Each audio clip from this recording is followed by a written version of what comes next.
It's Talk of Iowa from IPR News. Today is Horticulture Day. I'm Charity Nebbe. All year long, we hear from people who are looking for advice on when they should plant grass seed. And the answer is now. Mid-August to mid-September is the ideal window. And today we're going to talk about seeding, overseeding, and fall lawn chores with our lawn guru, Adam Thoms, Associate Professor of Horticulture at Iowa State University. Hello, Adam. Good morning. Thank you so much for being here. And first, let's take a look at the summer that we are here at the tail end of. Let's look back. It's been hot. It's been dry. It's been wet. There's been a lot going on. How have our lawns fared? Yeah, we've seen everything this year. You think about coming out of winter. We had some winter kill because we had really cold temperatures with no snow cover. And then that spiraled into a dry spring in a large part of the state. And then that changed quickly into large amounts of rain in a short amount of time with high humidity. So we've seen a lot of disease in yards. A lot of people have sent pictures in of crabgrass in their yards that they don't traditionally have.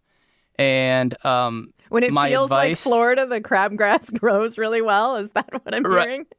Yeah, exactly. That's exactly what it is. The crabgrass is moving in, and my response back to them right now basically is, relax on the crabgrass. It's going to die with the first frost. I know that fall's coming. The frost will happen at some point, whether we, believe it or not, with the temps that we've had at times. So don't worry about the crabgrass at this point. We're going to focus on grass seed and trying to heal up from some of the diseases. And what are the diseases that have been most common?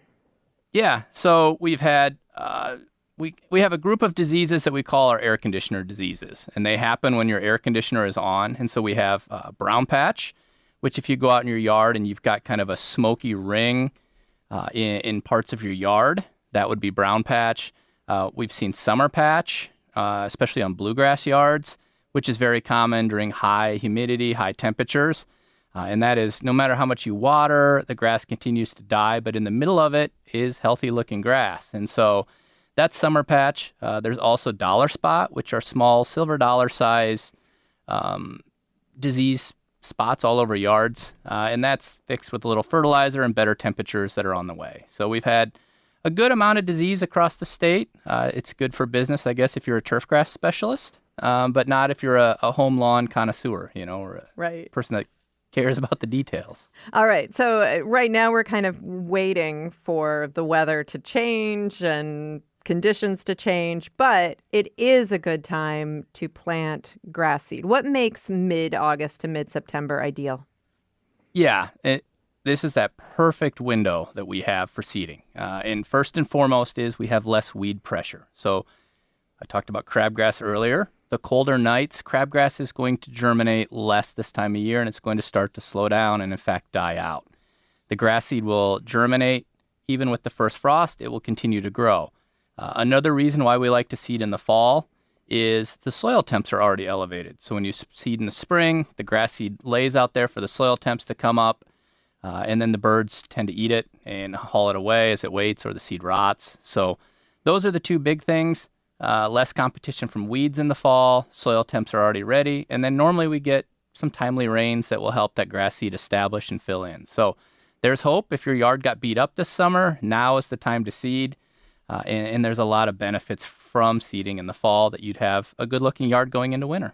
All right, so if you're seeding something that's, maybe it's a construction site or something like that, just starting from scratch is different from overseeding, and I think most of us are in the position of overseeding. What do you do to prepare a spot on your lawn for additional grass seed? Yep, that's a great question. And so I always think, first of all, I want to do a site assessment. And I get this call a lot of times from people that say, I've lived in my house for 30 years. I had a beautiful yard. Now it's no longer looks as good. And that's, if you take a look up at the trees, 30 years ago, you had pretty small trees. Now you've got great big trees that are causing a lot of shade, right? So depending on what type of shade situation you have, it's going to depend on what type of seed you buy. And so if you've got a shady yard, you're going to look at like a perennial ryegrass, tall fescue, full sun, that's going to be 100% Kentucky bluegrass for seed. So that's the first thing you want to do. The next thing that you're going to do is you need to, if you've got an area that the grass died and the dead blades are laying there, you're going to take the rake out, try to remove some of those dead blades, be able to see the soil underneath. And so that's one of the things then the next first step. And then lastly, we're going to want to scuff up the soil just a little bit, loosen it up, and then plant our grass seed in there, and then lightly rake it back in. So grass seed doesn't want to be real deep in the soil, so you don't have to till up your yard. In fact, we actually would want you not to do that, because then that's where you get mud holes in your yard and things kind of go awry. So just a light raking of the yard, scuff it up a little bit, and then you can kind of grow that spot back in without a ton of damage to your whole yard. Now, you said that the beneficial rain will likely come. We also know that in Iowa, nothing is guaranteed. So how much watering should you do just in case Mother Nature doesn't comply? Yep. So we want to provide light amounts of rain at frequent timings. And so that is one of the things. Wetting the surface for the first 14 days or so every day would be important. And so if you get a rain event and it keeps the soil wet for 2 days, then you can take off 2 days. But yeah, you're going to have to provide a little bit of water to get it going. Just real light amount though. Don't soak it. Don't put out a lot. Just enough to kind of wet that surface and keep it slightly damp through that first 14 days or so. Now, we know that some years we get a huge blast of heat here at the end of August. Do you recommend taking a look at the long-term forecast and shooting for cooler nights before you start this process? The key here is that we want to get a time period where we want to have some time where there's still some warm days to help speed along the germination. And so I do feel anything after August 15th is fine. Even if we get some warm days, you might just have to water a little bit more those first couple of days if we have, 90s and things like that. Even the last couple of weeks, where we've had real hot, humid weather, it's kind of cooled down at night. It may still feel real humid, which the grass doesn't care about, but it's going to cool off at night. So I say go ahead and do it. Don't wait. And you'll still be fine. All right. And given the course of human events, we probably will be a couple weeks from now anyway, right? When we start to make a plan. All right. Let's talk about other lawn chores we should be looking at as we're going into the fall season. You are a big proponent of aeration. Tell me what aeration does for your lawn. Yeah. So core aeration is when you go out and you poke holes in your yard. Typically, it will eject the aerator will, a small core from your yard, a small little plug that it pulls out that allows oxygen into the soil. It allows water when it rains to actually move down in the soil. And so that's a positive thing. And what that'll do is that will strengthen the existing grass that you have. And so it's so much easier if we can start with maintaining and improving the existing grass that we have than starting from seed all the time. And so core aeration is very good. A couple of things to keep in mind there. One is, if you're really dry and the soil is really hard, that aerator is not going to go down into the soil. And so that is a big problem that a lot of people have, is trying to find that right timing. Now, a lot of the state has had good rain over the last, let's say, 14 days. And so your soils are probably right that if you wanted to start aerating now, you could.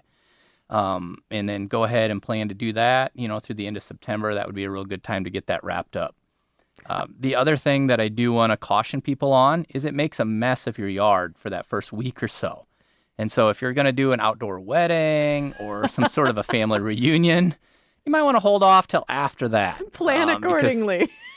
Yeah, you're going to track mud into the house or whatever it might be, right? And so we don't want to have that. And children will ask if cats have been out in your yard because those little plugs look pretty suspicious. So yes, you'll be answering lots of questions. Right. About Do that. you recommend aeration every single year? I do. I think the benefits are so good.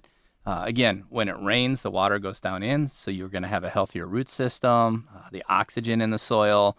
And so I do think that aerating every year is something that's a real positive thing. And the other thing that I get a lot of times is people are like, I don't, running the aerator is not an easy process. It's kind of a heavier machine. And so this might be something where you hire that done as opposed to you trying to do it yourself. And there's lots of companies out there that are quality companies that would help you with the aerification so that you don't have to struggle with pushing that around. And I'm sure there are people listening who think, okay, Adam wants me to do this every year. I haven't done it for a decade. So if you haven't done it in a really long time, is there anything special you should know about aeration after a long pause? Yeah, not really. The big thing is to keep in mind if you haven't done it in a long time, just remember to get back into that process.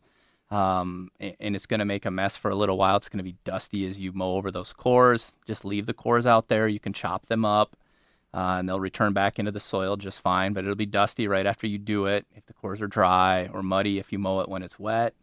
As far as that goes, a word of caution that I do give to anyone: if you have an irrigation system in your yard, make sure to put a flag by each of your irrigation heads, because that aerifier will not avoid the irrigation heads. And so it will punch a nice hole in the top of the irrigation head if you have that in there. And so mark those so you can avoid those. Suddenly aeration becomes a very expensive project. Yeah, yes. Something you hadn't planned on working on.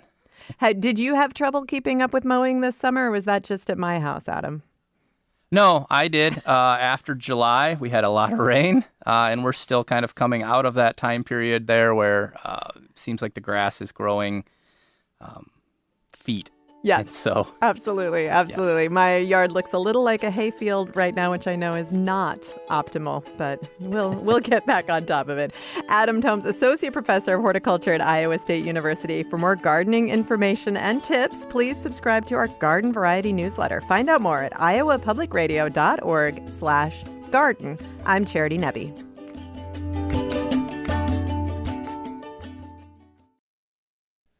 It's Talk of Iowa from IPR News. I'm Charity Nebbe. Today is Horticulture Day, and you are welcome to join the conversation with your question. You can give us a call at 866-780-9100, 866-780-9100, or send email to talkofiowa@iowapublicradio.org.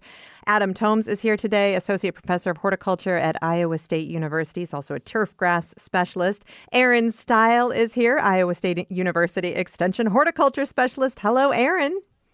Good morning. How's your lawn faring this year? It's okay. I don't have a lot of lawn, and so, but I still felt like I spent a lot of time mowing this summer. Usually I get a bit more of a break, and I felt like I was just mowing every week as normal, and that was a little surprising for me. Yeah. But thankfully, it only takes me like 12 minutes to mow my entire lawn, so I'm okay with it. Well, it's so funny because some summers we spend so much time complaining about how all the lawns have gone dormant and it's just brown everywhere. And then a summer with this much rain. And of course, we have something different to complain about. Let's get to the phones. 866-780-9100 is the number to call. You can send email to talkofiowa@iowapublicradio.org. Sue is on the line in Pleasant Hill. Hello, Sue. Hi, good morning. Hi, what's your question? Yeah, I got a nice transplant in early May at Mackinac Island of their famous lilac bushes. It's surrounded with a good cage around it, but there were some weeds that came up and grass around it. If I clean that away, should I put some mulch there? And what can I do to protect that for the winter? Yeah, no, it would be great to put some mulch down. That'll help kind of prevent some new weeds from germinating. It will reduce competition for that younger plant, which is great too.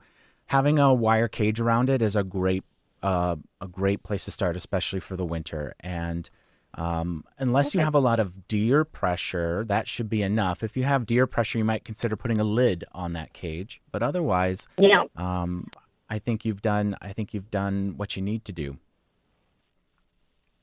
Okay, sounds real good. Thank you. Yeah, thanks a lot for the call, Sue. 866-780-9100 is the number. Email talkofiowa@iowapublicradio.org. Teresa in Ames says, I just planted grass seed and got a roll of straw netting to go over it. When do I remove the roll of straw netting? Yeah, so for those that don't know, the straw netting typically goes down at seeding, and it's there to hold moisture and prevent some of the weeds from germinating as well. So you want to remove that when you start to see the grass seedlings come up through the straw netting. And so as soon as you start to see germination and the grass seedlings, pull it off. You don't want to let the grass get real tall through there, because when you roll that netting up, you're going to pull up all your grass seedlings. So as soon as you start to see germination, go ahead and remove that. All right. Is that a technique that you recommend? It's a good technique. I don't typically use it because I like to see the soil. I like to see the moisture there. But if you have a large yard that you're trying to reestablish or something on a hillside, then I would suggest it there. Just because it's hard to move around the hose to get the moisture out there, and it protects a little bit of the erosion. So. All right. Here's a question I bet you've never gotten before, Adam. Myra in Raleigh wants to know how to get rid of Creeping Charlie. Oh, yeah, the infamous Creeping Charlie question. I get that a lot. It's a real problematic weed. And so the first thing, kind of like we talked about earlier in the segment, about when we look at the conditions of the growing. And so if you have a lot of trees, that's probably telling us that conditions aren't real great for grass growth. And so you're going to have to make a decision there. Can you remove a few limbs to allow better sunlight for grass? That would be an important first step. And then how do we get rid of Creeping Charlie? Chemically, there's a product called triclopyr on the market. You want to find the product that contains as much triclopyr as possible. Spray that after the first frost. You might have to spray it 2 or 3 times in the fall, and that will remove Creeping Charlie. But it is a very problematic weed. And then, reevaluate your situation. Do you want to keep grass there if it's heavy shade, or maybe go with something different, or otherwise then reseed? All right, let's go back to the phones. 866-780-9100 is the number to call. Valerie is on the line in Ames. Hi, Valerie. Hi there. I have some scilla that I love in the spring. It's in a shady area, and in the spring it's got those beautiful blue flowers, and in the summertime it has lots of violets and Creeping Charlie and things that I keep pulling out of that area. Mm-hmm. I wonder what I can plant, either perennial or annual, that is going to give me some color in that area and not distress my scilla. Is there such a thing? Yes, absolutely. Scilla is a pretty tough bulb, and so it will tolerate almost any plant planted over top of it to help add color for the rest of the season. Most of the ground covers, if this is in shade, there's several options like spotted dead nettle or lamium could be very nice in that location. Moss phlox or creeping phlox can be very nice in that location, as can Pachysandra. There's quite a few different ones there. If you're in more sun, you probably have a few more options that could potentially do well there, like dianthus or pinks is one that would be at the top of my list. The other one that I see often is candy tuft, which is also likes full sun.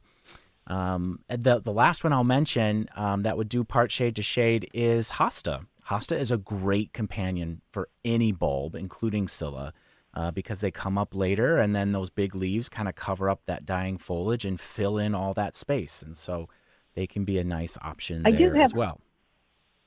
Yeah, I do have hosta in that area, so maybe I should just divide it and spread it around. Yeah, that would be an easy thing to do. The other one that would be a native choice would be some of the coral bells. So very similar, and that would be native. That would be even better.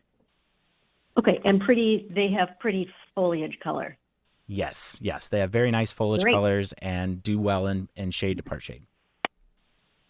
Thank you so much. Yeah, thanks so much for the call, Valerie. 866-780-9100 is the number. Email talkofiowa@iowapublicradio.org. Cecile is up next in Iowa City. Hi, Cecile.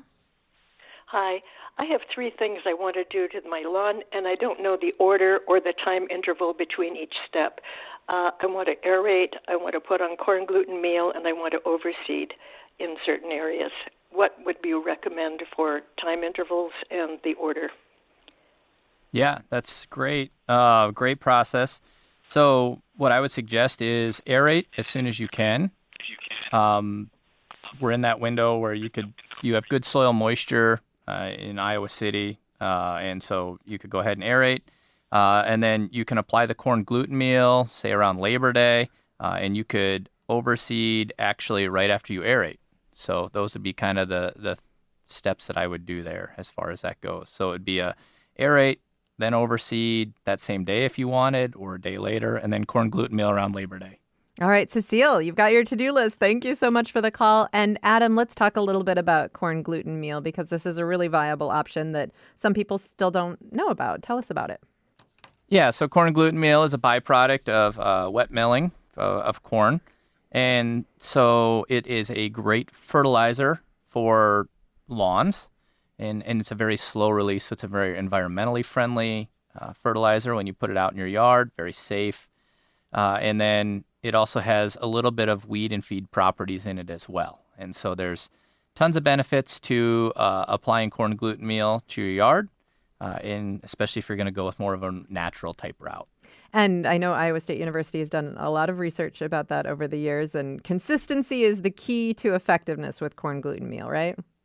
Yeah, that's the key there. It's not going to make a major change in your yard overnight, but over a couple of years, you're going to see great benefits from applying corn gluten meal if that's the way you want to go.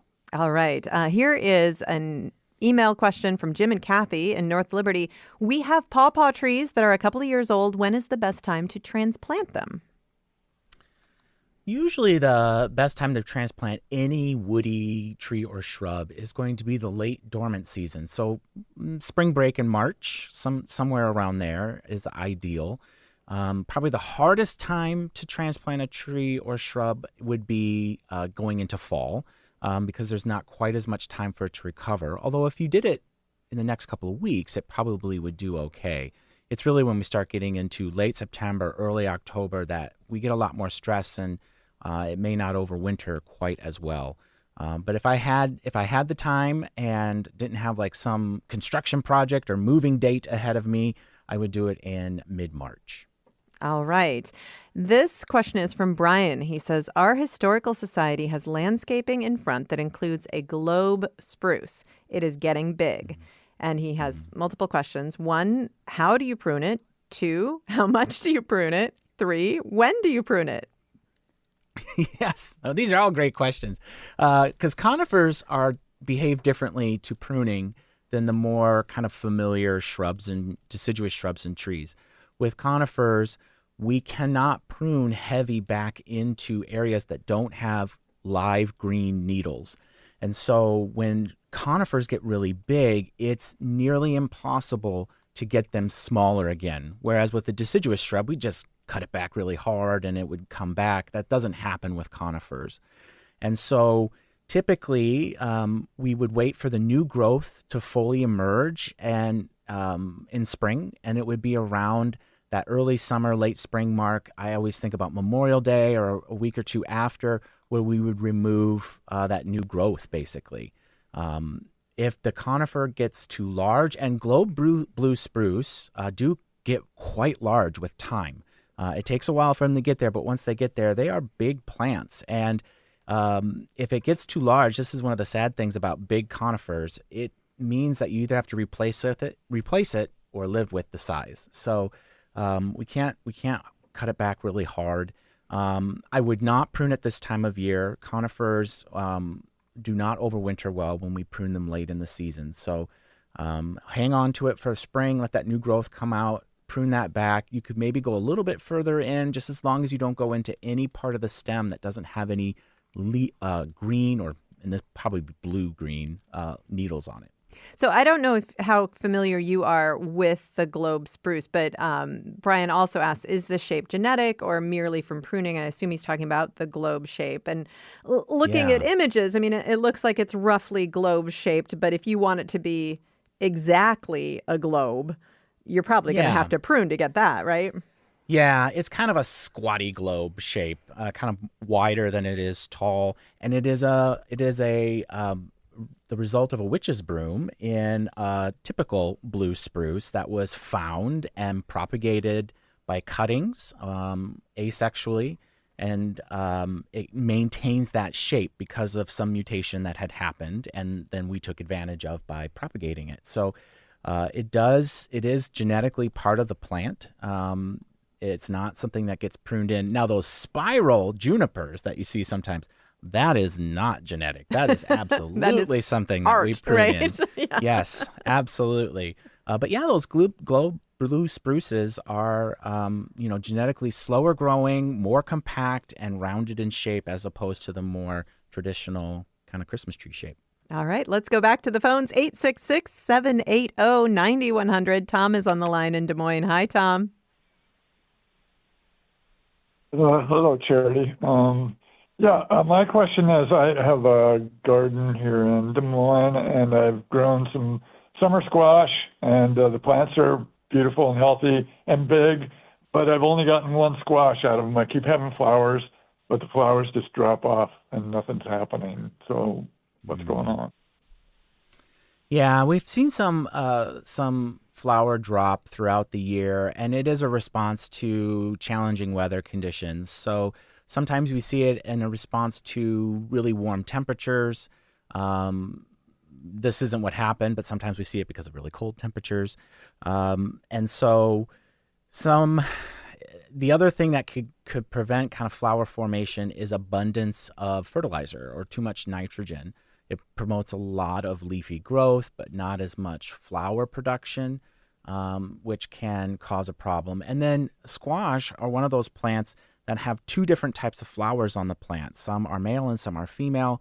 And so you absolutely need an insect to transfer that pollen. So even if you do see some flowers, but you're not getting good fruit set, it could be because pollinator activity is low, usually because of the weather. It's too warm, it's too cold, it's raining too much, whatever that might be. So I suspect there's like a whole bunch of these things kind of not in a big way, but all together becomes a big way that kind of keeps your squash from being as productive as you want it to be. All right, Tom, thanks so much for the call. TJ in Coralville says, about 2 years ago, we moved into a neighborhood filled with beautiful lush lawns. All I've done since is mow, so now I'm the weedy house on the block. Is now a good time to seed and overseed?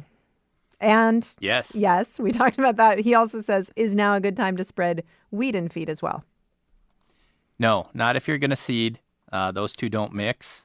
And so you'd want to wait and do any kind of weed control until after the grass is germinated and you have mowed it twice.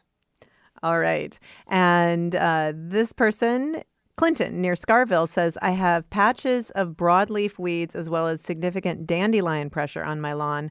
Before seeding, do you recommend spraying with 2,4-D or any other hints about putting new lawn seed or hints before putting the new lawn seed down? No, I'd go ahead and put the seed out. It's going to come up and germinate. You get a couple mows on it. You can control weeds after the first frost. In fact, that's the best time to do it.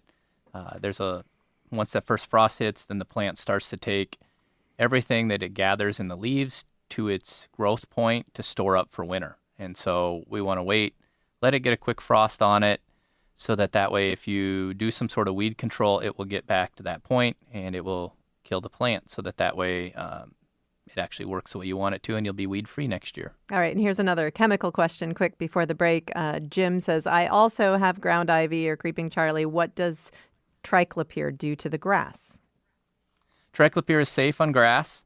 It selectively removes broadleaves while leaving the grass. And so it's completely safe to overspray on the grass, and it will not hurt the grass, and it will remove the ground ivy.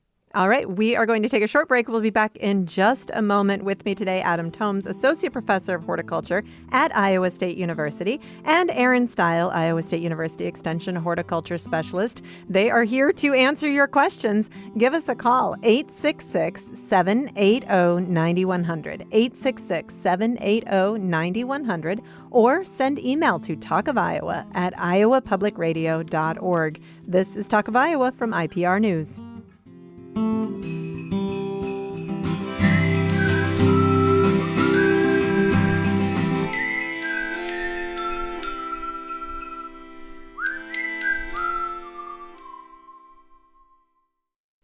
It's Talk of Iowa from IPR News. I'm Charity Nebbe. Today is Horticulture Day, and you are welcome to join the conversation with your questions. Give us a call at 866-780-9100. You can send email to talkofiowa@iowapublicradio.org. We've got our lawn expert, Adam Thoms, here today, Associate Professor of Horticulture at Iowa State University, and Aaron Steil, Iowa State University Extension Horticulture Specialist. And here's a question for you, Adam, from Chuck in Johnston. My yard is 25 years old and is no longer smooth. It is uneven and lumpy as you walk on it. How do I smooth out my yard? Yeah, so that's a common question we get. I would suggest this fall even getting some compost delivered to your yard. It's a really great product to put over the top. Obviously, it's going to add some organic matter, some nutrients. And then basically what I would do is I would aerate the yard first, and then I would top dress the yard. So basically spread a light layer of compost across the yard, and then have some sort of device to kind of drag across the yard. And that will drag the compost. So it will move the compost from the high spots down into the low spots, kind of smoothing the yard.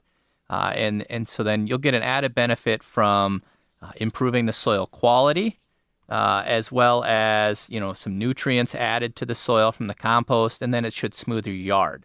The question that we get a lot of times is, how much compost should I apply? And the key here is that you still want to see grass blades through that top dressing process. And so you don't want to put out so much that you smother the grass. So when you get done dragging it around, you should still see grass blades poking through it, and you should have a smoother yard then. All right. And another lawn question. So many now. John in Des Moines says, wild violet is thriving in my yard. Help.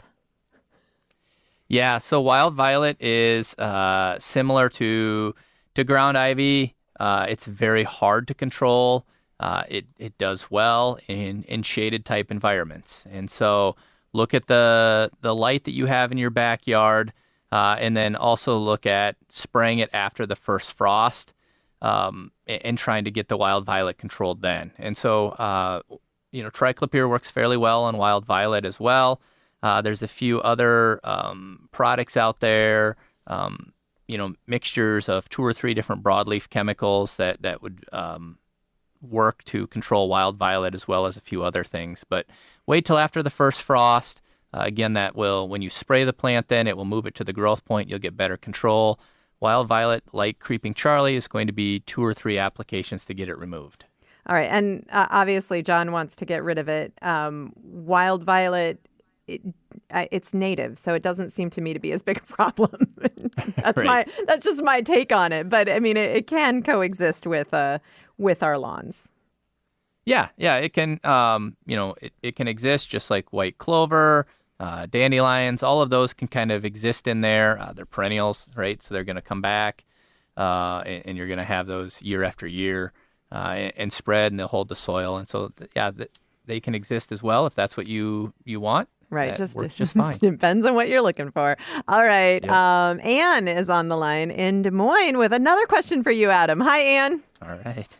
Hi. I wanted to talk a little bit about sod.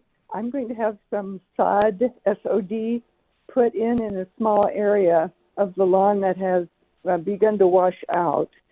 And so after the sod, topsoil and the sod are installed, does it require a different amount of watering? And how long does it take to sort of take hold?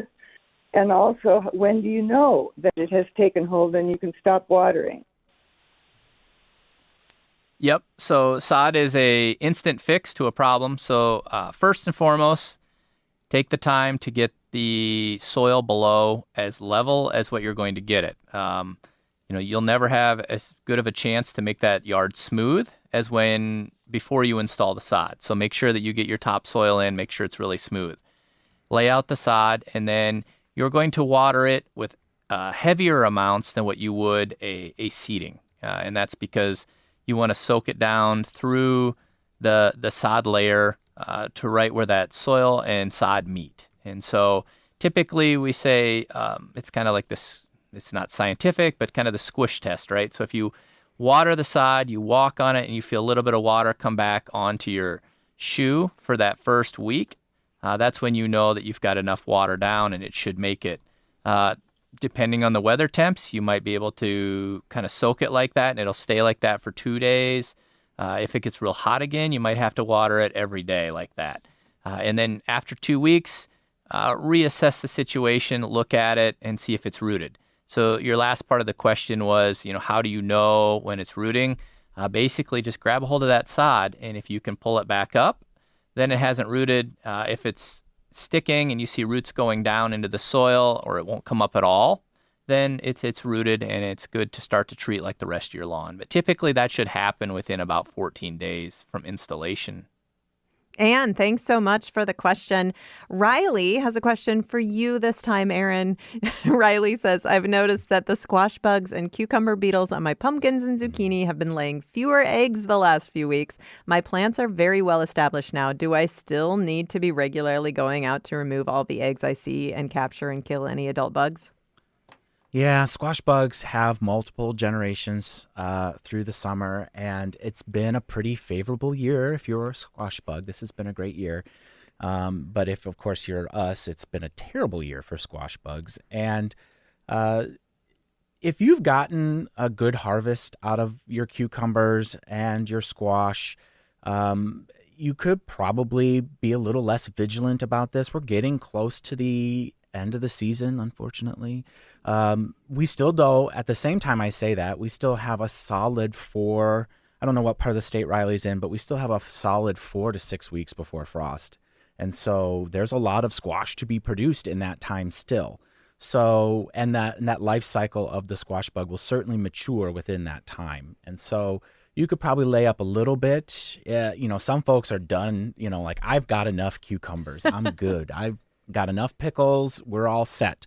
And in that case, you probably don't need to worry about it so much. But if you're having winter squash, you're waiting for it to finally get done, it might be good to keep on top of them. All right. So you're still on the job, Riley. Yeah.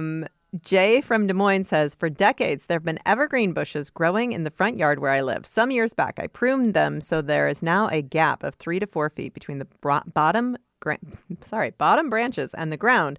Unfortunately, the ground underneath seems to only want to produce weed growth. How to condition these areas back to grass for a better lawn aesthetic?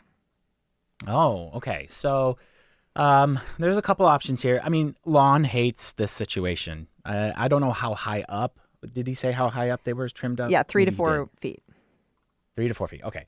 So that's still a lot of shade for under these plants. The best option is likely to be mulch, and make sure you pull out the weeds that are there before you put the mulch down. Mulch helps prevent new weeds from germinating and establishing, but if they're already established, they're going to be there even after you put the mulch down. So get it cleaned up, put a nice layer, 2 to 4 inches of a nice kind of shredded bark mulch or something along that lines would be a great option for there. There are some low ground covers that like shade that would be a nice potential there as well. I think about things like a juga or bugleweed or vinca vine or pachysandra. There's also a native pachysandra called Allegheny pachysandra. It's a little harder to find, but that's out there too. You could establish those there, but grass is going to be super unhappy. It's going to be an uphill battle the whole time. So you might as well just do what it wants and either get some mulch down there to keep those weeds under control or plant something different like a ground cover. All right, let's go back to the phones. Bill is on the line in Cedar Falls. Hi, Bill.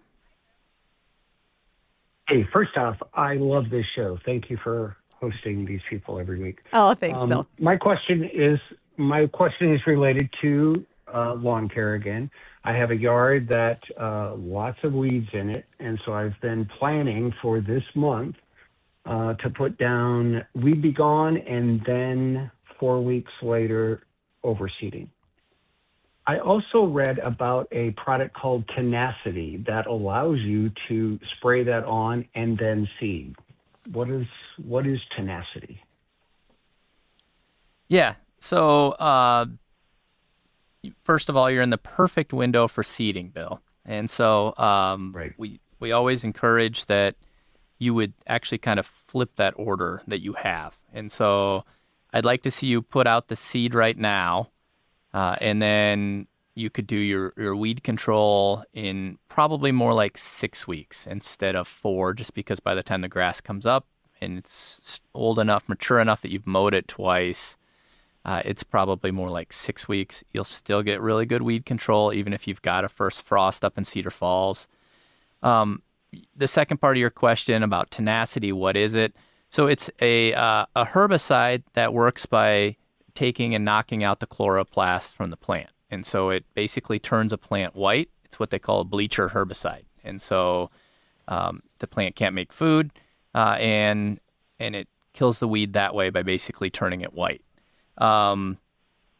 You can put that on at seeding, so you would basically apply that Tenacity at seeding, and it's safe for the seeds to come up through it. But it doesn't have the greatest weed control for all the different weeds that could be in your yard. And so it's not a end-all product as far as that goes. And so I would probably skip that with this situation and kind of use some other products as far as that goes in about 6 weeks. Okay, so like Ortho Weed Be Gone in 6 weeks, is that the stuff? Something like that would be better. Yep. Okay. Yeah. Perfect. Thanks so a lot much. for the call, Bill. Next up, we've got Roger in Lone Tree. Hi, Roger. Hey, good day. Couple quick questions, I think, on grass. So, what is a good replacement for like lawn grass or turf grass?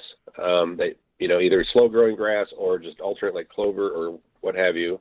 And then the alternate problem is, how do I keep grass out of my garden like over winter? Can I put some kind of a cover down, or is there some other thing I can spread in there that will last only until spring or something like that?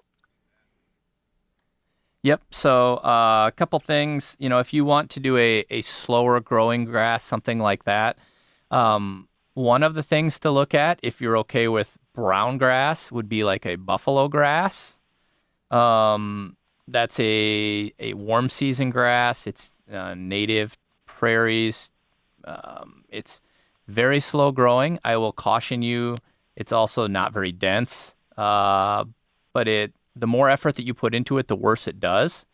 And so it's kind of one of those that it grows during the hot summer months. It doesn't grow super fast as far as that goes. But it does provide turf cover, but then it will turn brown at the first frost. It will stay brown throughout the fall, and then green up in the spring. Unfortunately, if you're going to plant buffalo grass, you need to do that in May, not right now. So that would be something to put on the docket for next spring if that's what you wanted to do. The other option is to do a clover lawn. And so you could mix in some different clovers. There's different materials out there on the website for mixes of some pollinator-friendly yards, things like that you could apply, and that's going to be lower growing, slower growth than, say, a traditional lawn. And then how to keep it out of your yard, you could or out of your garden as far as the grass grows. Any kind of mulch or clippings into the fall would help with that. I don't know if Aaron has anything else. Yeah, I mean, it'll be really important to pull out or use a herbicide on what's there now. And then, getting a nice kind of edging, or even just using a spade to cut that edge, and then putting down mulch will help a lot. But you won't be able to just dump mulch on top of it and see a lot of good success if the grass is already there. You have to get rid of it first, and the mulch can help prevent it from becoming an issue as fast in the future.